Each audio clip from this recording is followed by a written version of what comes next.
அப்பனே முருகா, ஞான பண்டிதா, கந்தா, கடம்பா, கதிர்வேலா, வளமுதிர் சோலையில் இருப்பவனே, திருப்பரங்குன்றத்தில் இருப்பவனே, திருத்தணியில் இருப்பவனே, பழனிமலையில் இருப்பவனே, திருப்பரங்குன்றத்தில் இருப்பவனே, எங்கள் ஊருக்கு பக்கத்தில் திருச்செந்தூரில் இருப்பவனே, இப்படி நிறைய அடைமொழிகள்லாம் சொல்லி ஒன்றை கும்பிடுறதுக்கு நேரம் இல்லை. இங்கே இம்பார்ட்டண்ட் காரியம். ஏன்னா தெய்வத்துக்கிட்ட பேசணும்னு ஒரு முடிவு எடுத்துட்டோம். உடனடியாக தெய்வத்துக்கிட்ட பேசணும்.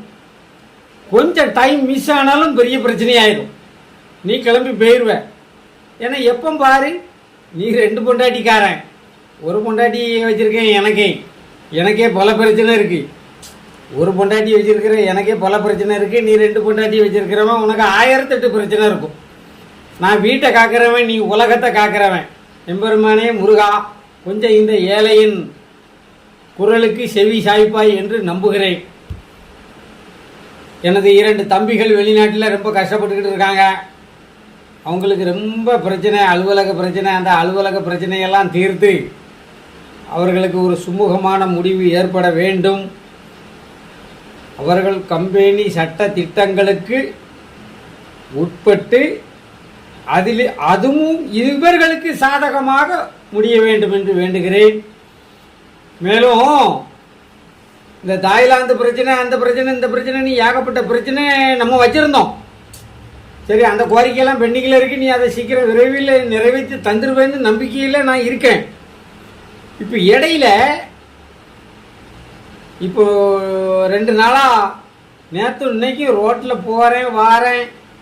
ஒவ்வொரு காரியங்களும் ஒவ்வொருத்தனுடைய செயல்பாடுகளும் கொஞ்சம் கூட நல்லா இல்லை. ஏன் மனிதன் எப்படி வாழணும் அப்படிங்கிற ஒரு இலக்கணம் இருக்கலாம். ஒரு மனிதன் இப்படி தான் வாழணும்னு இருக்கலாப்பா. அப்படி ஒரு பயிலும் வாழலையே. 12 மணி ஆனோம், டாஸ்மார்க்கு வெறி கொண்டு நிற்கான்.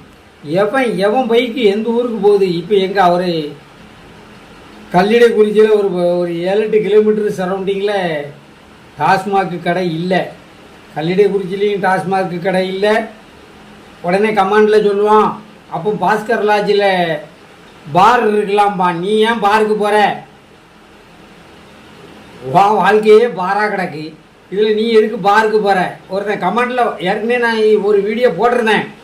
அதில் ஒருத்தன் கமாண்ட் சொன்னான், கல்லிடைக்குறிச்சியில் மதுக்கடை இல்லைன்னு பெருமையாக மீசியை திருக்கிக்கிட்டு பேசுகிற, டாஸ்மார்க்கு அங்கே பாஸ்கர் லாட்ஜில் பார் இருக்கலான்னா அது உனக்கு எதுக்கு? துட்டு இருக்கிறவன் குடிச்சிட்டு போகிறான், கொண்ட முடி இருக்கிறவன் அள்ளி முடிச்சுட்டு போகிறா. உனக்கு எதுக்கு? உன்கிட்ட துட்டு இருக்கா? நீ வேலை செஞ்சுட்டு வார, உனக்கு 250 ரூபாய்க்கு குடிக்கணும், 1000 ரூபாய்க்கு வேலை செஞ்சுட்டு வர. கூலிக்காரனுக்கு 750 ரூபா சம்பளம், 250 ரூபா சரக்கடிப்பேன், 500 ரூபா வீட்டில் கொடுக்கணும். உன் கதையை அதோட முடிச்சுட்டு போ. நான் போடுற கருத்து வீடியோ எல்லாம் உனக்கு இல்லை. உடனே ஒருத்தன் கமாண்ட் பண்ணியிருக்கான், நான் போட்ட வீடியோ தேவையில்லாத பொருட்களை வாங்கி குமிச்சிக்கிட்டே இருந்தால் தேவையான பொருட்களை விற்க வேண்டியது வரும்னு நான் வீடியோ போட்டிருந்தேன். அதை புரிஞ்சுக்கிடாம ஒரு வடவர்த்தம் கட்ட வல்லனை, ஒரு ஆக்கங்கிட்ட மூதேவி அது என்ன கமாண்ட் போட்டிருக்கு தெரியுமா? நீ டாஸ்மார்க்கு போகிறத நிப்பாட்டுன்னு. ஏலே, நான் டாஸ்மார்க்கு போனேன் என்ன, சுடுகாட்டுக்கு போனேன் என்ன, உனக்கு என்ன? நான் சொல்லுத கருத்து உனக்கு விருப்பம் இருந்தால் பிடிச்சிருந்தா பாரு, பிடிக்கலைன்னா ஓடிடு. எவனோ 4 பேர் என் கருத்தை கேட்டு திருந்தட்டும், அவனையாவது திருந்த விடுங்கடா. ஒன்று என்ன வாழ விடுங்க, அடுத்தவனை திருந்த விடுங்க. இவன் என்னையும் வாழ விட மாட்டான், அடுத்தவனையும் திருந்த விட மாட்டான். கூட இருந்துக்கிட்டு இவன் தான் விஷக்கிருமி. ஏன்னா நம்ம திருந்தணும்னு நினைக்கும். நம்ம திருந்தினா போறாது, 4 பேர் திருந்தட்டும்னு நம்ம நினைச்சு வீடியோ போட்டுக்கிட்டு இருக்கோம். இந்த மூதியெல்லாம் என்ன நினைக்கான் அப்படின்னா, இவன் நம்ம கூட ஒரு நேரத்தில் பார்ட்னர் போட்டு சரக்கு அடித்தவங்களா, இன்னைக்கு இவன் சோசியல் மீடியாவில் நிறைய கருத்து சொல்லுதானே, இவன் இன்னைக்கு யோக்கியனா ஆயிட்டானே அப்படிங்கிற கடுப்பில் நீ இப்படி வீடியோ கமெண்ட் பண்ணுத. போ, நீ ஒருத்தன் தான் தப்பாக கமெண்ட் பண்ணியிருக்க. பல 1000 பேர் அந்த வீடியோவை லைக் பண்ணியிருக்கான். போடா, எனக்கு 1000 பேர் மனசில் இடம் பிடிச்சது தான் ரொம்ப சந்தோஷமாக இருக்குது. கேவலம் நீ என்னுடைய பழைய பார்ட்னர். நீ ஒன்று என் வழிக்கு வா, இல்லைன்னா நீ வழியிலே சுடுகாட்டில் போய் படுத்துரு. அதுக்கு மேலே அவனை நம்ம என்ன சொல்ல முடியும்? நான் கையை பிடிச்சி இழுத்துக்கிட்டா கூட்டிகிட்டு வர முடியும் முருகா? இப்படி ஏகப்பட்ட பேர் இடையில ஊடையில சொருகள் வீடியோ போடுறதுக்கு நிறைய இடையூறுகள் வருது.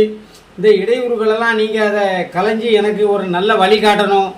நாளைக்கு நான் வீடியோ போட போகிறேன், நிறைய இடத்துல போய் வீடியோ ஷூட் பண்ண போகிறேன். அதுக்கு நீங்கள் எந்த இடையூறும் இல்லாமல் எனக்கு உடனடியாக இதிலிருந்து இது அவசர மனுவாக ஏற்றுக்கொண்டு விசாரணைக்கு ஏற்றுக்கொண்டு எனக்கு ஒரு நல்ல தீர்ப்பு அளிக்க வேண்டும் என்று கூறி விடைபெறுகிறேன். நன்றி முருகா.